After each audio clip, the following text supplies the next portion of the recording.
సంతోషం film magazine 9 వసంతాలు పూర్తి చేసుకునే సందర్భంగా అనుక్షణం మిమ్మల్ని నవ్విస్తుంటాం, కవ్విస్తుంటాం, మ్యాజిక్ చేస్తాం మొత్తానికి. సో మిమ్మల్ని మనస్ఫూర్తిగా నవ్వించబోతున్నాం ఒక స్కిట్ ద్వారా. బొమ్మరిల్లు సినిమా క్లైమాక్స్ మన 3 స్లాంగ్స్లో. ప్రకాష్ రాజ్గా తాగుబోతు రమేష్, సిద్ధార్థ్గా ధన్రాజ్, జయసుధగా చంద్ర, అన్నగా సత్య. తప్పు నాదే. ఏందే తప్పు ఆందే అని ఆడిపోతాడు, తప్పు నాదే అని నన్ను అంటాను. గలత్ ఆప్కి హై, గలత్ ఆప్కి అని తప్పులు అంటాడు. కొట్టేంత పని నేనే చేసిన. ఈ ఇంట్లో ఏం జరుగుతుంది, నేనేం చేసినా చెప్పుర్రి. మొత్తం మీరు కాదేటి నాన్న చేసింది, మొత్తం మీరు కాదేటి నాన్న చేసింది. నేనేం చేసిండ్రు? వద్దు నాన్న, ఇప్పుడు వరకు మీరు నాకు చేసింది చాలు, నేను కోల్పోయింది చాలు. ఏటి నాన్న, ఇంకా మీకు ఏటి అర్థం కాలేదు ఏటి? ఆ ఆశని గుంట ఈ ఇంటికి వచ్చినప్పుడు ఏటుందో, ఆ ఆశని గుంట పోయిన తర్వాత ఏట్లేదు, అదే నాన్న నేను కోల్పోయింది. ఆనందం నాన్న, మీ వల్ల చిన్న ఆనందం కోల్పోయింది తెలుసా నేను మీకు. నీ గురించి ఎన్నిసార్లు ఆలోచించినా 100 సార్లు ఆలోచించేస్తా తప్ప. అవును, 100 సార్లు వీడికి ఇది బాగుంటుందని ఆలోచిస్తారు తప్ప ఒక్కసారైనా వీడికి ఇది నచ్చుతుందని ఆలోచించారా మీరు? అయినా మీరు నాతో మాట్లాడితే కదా నాకు తెలిసేది నాకు ఏది ఇష్టమో ఏది కష్టమో అని. ఎప్పుడైనా నాతో మాట్లాడినారు నాన్న? ఏదైనా ఉంటే నా బోగ్గాలు నా ఫ్రెండ్స్ని పిలిచి మాట్లాడతారు. నాతో మాట్లాడు నాన్న, నా కళ్ళలోకి చూడండి నాన్న, నాతో ఫ్రెండ్లీగా ఉండండి నాన్న. నీ కళ్ళలో చూనికి డాక్టర్ అన్నా, అయినా ఎప్పటికీ అదే మాట నేను చెప్తా కాదా? చెప్తారు కానీ ఉండరు. నీకు లూజ్ అయిపోయిన షర్ట్ నాకు ఇస్తారు, అది నాకు నచ్చదు నాన్న. అప్పుడు నాకు ఏటనిపిస్తుంది తెలుసా? ఆ సొక్కా తీసి తించి హుస్సేన్ సాగర్లో పడేసి ఈ సొక్కా నాకు నచ్చలేదు నాన్న అని అరవాలని పెట్టుద్ది తెలుసా? ఒరే సిద్దుగా షాప్కి వెళ్ళరా అంటారు. మా అయ్యేదో చెప్పారు కదా నీ షాప్కి వెళ్ళిపోతానా? నేను వెళ్ళిపోయేటప్పుడు మీ తొక్కలో చైనా సెల్ ఫోన్తో ఫోన్ చేసి పనులన్నీ పురమాయించేస్తారు. వాళ్ళు ఎడుతున్నారు నాన్న, మీరు 6 నెలల నుంచి జీతాలు ఇవ్వట్లేదని. ఒరే సిద్దుగా క్యారం బోర్డు ఆడిద్దాం రారే అంటారు. అయ్యో మా అయ్య పిలిచారు నేను వచ్చేస్తానా? మీరు నా చెయ్యి పట్టుకుంటారు, నన్ను గెలిపించాలనుకుంటారు. ఒక సిద్ధిగా ఎర్రకాయ, శుద్ధిగా నల్లకాయ, ఒక సిద్ధిగా తెల్లకాయ అని నాకు ఆ బుర్రకాయ తినేసి నా ఆట కూడా మీరే ఆడేస్తే నేనేటికి నాన్న ఆడడం. ఆఖరికి నా తిండి కూడా మీరే తినేస్తున్నారు కదా నాన్న. ఆశని ఇంటికి వచ్చినప్పుడు నేను ఏడు చెప్పాను తెలుసా? ఓసే గుంట ఆశనే, నీకు ఒక గొప్ప ఫ్యామిలీని ఇంట్రడ్యూస్ చేస్తానని చెప్పా. ఇప్పుడు చెప్తున్నాను నాన్న, ఆశలు లాంటి గొప్ప ఫిగర్ నీ ఫ్యామిలీ మిస్ అయిపోయింది. ఏట్నానా ఇప్పుడు నేను ఏడ్ చేయాలా? మీరు చెప్పినట్టు సందులో సుందరం పెళ్లి చేసుకోవాలి అంతే కదా, చేసేసుకుంటాను నాన్న. నాన్న మీరు కొనిచ్చి నీ కడ్డారికి మొలతాడికి ఆ దొక్కు సైకిల్ తెలియదు నాన్న, అవి నాకు ఇట్టలేదని. కానీ వచ్చేది సందులో సుందరం నాన్న, మంచి ఇంటెలిజెంట్ గర్ల్, దానికి ఏదో పారు తెలిసిపోద్ది, అప్పుడు మీ దోలు తీరిపోద్ది. అప్పుడు మీరు ఏటనుకుంటారో తెలుసా? అయ్యో సిద్ధిగాడి నైఫ్ మొత్తం స్మెల్ చేస్తాను బాధపడతారు నాన్న. ఏటి నాన్న ఇప్పటి వరకు ఒక తండ్రిగా మీరు గెలిచారనుకుంటున్నారు ఏటి? మిమ్మల్ని గెలిపించడం కోసం 24 ఏళ్ళగా నీ సన్నబడుతూనే ఉన్నా నాన్న. నేను సన్నబడుతూ ఒరే సిద్దుగా నీ ఏంటి సన్నబడిపోతున్నా, ఇంకా చచ్చిపోతారని వెనక్కి తిరిగి చూస్తే నా లైఫ్ లో నేను లేను నాన్న. ఆ కేర్ హాస్పిటల్, అపోలో హాస్పిటల్ ఉంటున్నాయి అంతే. నాన్న నాకు తెలియదురా. అరే నిజంగా తెలియదే, కొట్టేస్తాను మిమ్మల్ని. అరే నిజంగా తెలియదే. ఇప్పుడు షాప్ లో 500 లాభం వచ్చినా నేను ఖుషిగాను. రూపాయి పెట్టి నీకు చాక్లెట్ కొనిస్తే ఖుషి అవుతా. అయినా నాకు తెలియక అడుగుతా, ఇన్ని బాధలు మనసులో పెట్టుకుంటే ఎట్లా తెలుస్తాయి? నీకేం చెప్పమంటారు నాన్న? అర్థం చేసుకునే ఫాదర్స్ కి ఏటన్నా చెప్పొచ్చు, ఏం చెప్పిన అర్థం కానీ చదువుకొని సన్యాసి నీకు నేను ఏం చెప్పను నాన్న. అందుకే చెప్పలేదన్నా. ఒక పారి చూడు నాన్న, ఇది చూడు నాన్న. ఆపు, ఇప్పటికీ నా చెయ్యి మీ చేతిలోనే ఉంది నాన్న. అవునరా? అరే ఇచ్చిపెట్టురా, ఇక పోయి పెళ్లి చేసుకోపో. సందులో సుందరనా పెద్ద కొడుక, నువ్వు ఆ రూమ్ లోకి వచ్చి నీ సమస్యలని చెప్పు.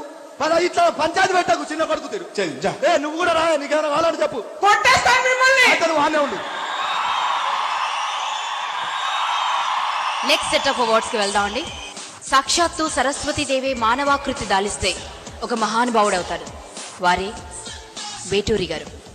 శంకర నాద శరీరాపర అని కీర్తించిన ఆకుచాటు పిండి తడిసే అని చిలిపి పదాలు ఒలికించిన, రాలిపోయే పువ్వా నీకు రాగాలెందుకే అని జీవన రాగాన్ని పలికించిన అది ఆ కళానికే చెల్లింది. ఆకు మెదిలినా పాట, చినుకు రాలినా పాట, చిలక వాలినా పాట, చెంగు తగిలినా పాట, నరుడి బతుకు నటన, ఈశ్వరుడి తలుపు ఘటన, ఆ రెంటి నట్ట నడుమ నీకెందుకింత తపన అని ఒకే ఒక్క వాక్యంలో జీవన వేదాన్ని చెప్పిన తేనె పాటల ఊటబావి మా వేటూరి, మన వేటూరి. ఆయన పాట అజరామరం, చిరస్మరణీయం. ఆ పదాల వారసత్వాన్ని కొనసాగిస్తూ ప్రేక్షకుల గుండెల్లో నిలిచిపోయే పాటల్ని, పెదవులపై నాట్యమాడే పాటల్ని రచిస్తూ బహుశా శివుడిని స్తుతించడంలో వేటూరి తర్వాత అంతటి పదునుగల కలం ఈయనేదనడంలో అతిశయోక్తి లేదండి.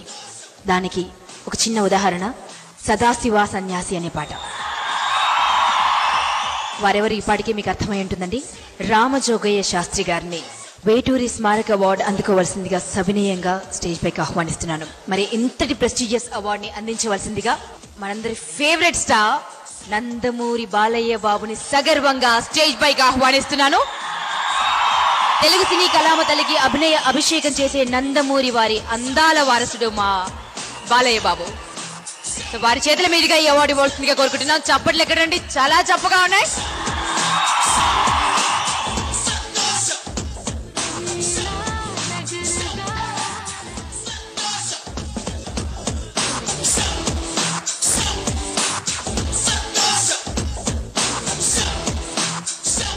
తెలుగు పాటకి కావ్య గౌరవాన్ని తీసుకొచ్చినటువంటి మహానుభావుడు, చిరస్మరణీయులు వేటూరి గారు. వారి స్మారక అవార్డు అందుకున్నందుకు రామజోగయ్య శాస్త్రి గారి స్పందన తెలుసుకోవాలనుంది. సభకు నమస్కారం. ఈ చల్లని సాయంత్రం వేళ సంతోషం. యాజమాన్యం వారు ప్రకటిస్తున్నటువంటి ఇలాంటి ఒక అవార్డు ఫంక్షన్లో పార్టిసిపేట్ చేయడం, పాల్గొనటం నా సుకృతంగా భావిస్తాను. మహానుభావులు సవ్యసాచి స్వర్గీయ శ్రీ వేటూరి గారి పేరు మీద ఇన్స్టిట్యూట్ చేసినటువంటి ఈ అవార్డు నాకు తెలిసి ఇది 2వ సంవత్సరం అనుకుంటాను. మొదటి సంవత్సరం మా గురువు గారికి ఇచ్చారు. ఈ సంవత్సరం నిన్న మొన్న ప్రయాణం మొదలుపెట్టినటువంటి నన్ను ఎంపిక చేయటం నా పూర్వజన్మ సుకృతం, అదృష్టం తప్ప మరేది కాదని భావిస్తూ శ్రీ వేటూరి గారి అడుగుజాడల్లో ఆయనలాగా తెలుగు సినిమా పరిశ్రమలో పాట యొక్క ఔన్నత్యాన్ని నిలబెట్టడానికి నా వంతు కృషి నేను చేస్తానని సవినయంగా సభకు మనవి చేస్తూ ఈ అవార్డు నాకు అందించిన సంతోషం యాజమాన్యానికి కృతజ్ఞతలు తెలుపుకుంటూ, ముఖ్యంగా బాలకృష్ణ గారి కృతజ్ఞతలు తెలుపుకుంటూ సెలవు తీసుకుంటాను. Thank you so much. Thank you. Balayya Babu గారిని స్టేజ్ పైన ఉండవలసిందిగా రిక్వెస్ట్ చేస్తున్నామండి. మరొక ప్రెస్టీజియస్ అవార్డు ఉంది, ఈవివి స్మారక అవార్డ్. ఇంటిల్లిపాతికి విలువైన వినోదాన్ని అందించినటువంటి మహానుభావులు. అది అనితర సాధ్యం అండి. అది ఆయనకే సొంతం. ఆయన పెట్టినటువంటి కితకితలు ఇప్పటికీ మనల్ని నవ్విస్తూనే ఉన్నాయి. ఇప్పటికేంటి, ఎప్పటికీ నవ్విస్తూనే ఉంటాయి. తెలుగువారి ఆత్మీయతను అప్పు తీసుకున్న అప్పుల అప్పారావు అండి ఆయన. ఇంతకీ ఇంత కామెడీ ఎక్కడి నుంచి సృష్టించగలిగారా అంటే ఆ ఒక్కటి అడక్కనే చెప్తాను. ఇండస్ట్రీలో అందరినీ ఆప్యాయంగా హలో బ్రదర్ అని పిలిచేటువంటి మృదు స్వభావి ఈవీవి గారు మన మధ్య భౌతికంగా లేకపోయినా ఆయన పంచిన నవ్వులు మనతోనే ఉంటాయి. ఆయన లేని లోటును తీరుస్తూ తెలుగు సినిమాల్లో కామెడీ పంట పండిస్తున్నటువంటి దర్శకులు శ్రీ శ్రీను వైట్ల గారు. ఈవీవి స్మారక అవార్డును అందుకోవడానికి శ్రీ శ్రీను వైట్ల గారిని వేదికపై సాదరంగా ఆహ్వానిస్తున్నాను.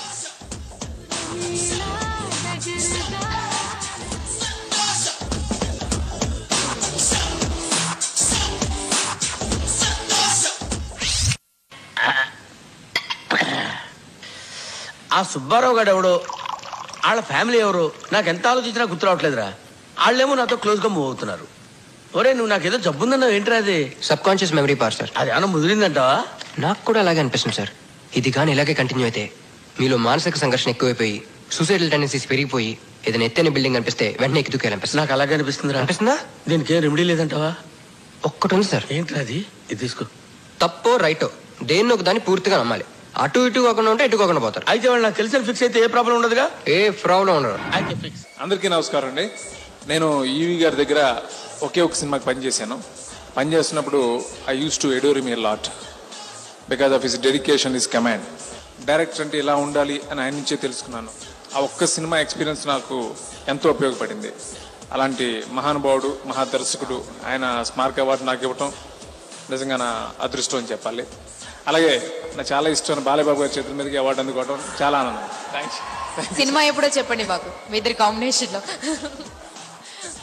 తప్పకుండా మా బాలయ్య బాబు చేసిన కామెడీ మరెవరు చేయలేరండి, మీకు తెలీదు. ఏమంటారండి? ఎంతమంది ఉన్నారు నాకు సపోర్ట్?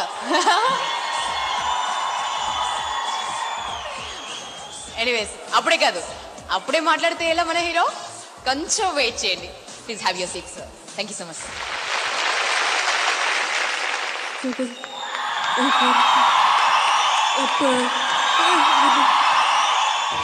సింహమంటి చిన్నోడే బేటకొచ్చాడే,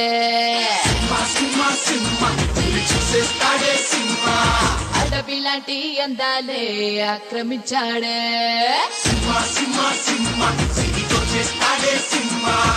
నేను మాట్లాడేటప్పుడు నీ చెవులు మాత్రమే పని చెయ్యాలి.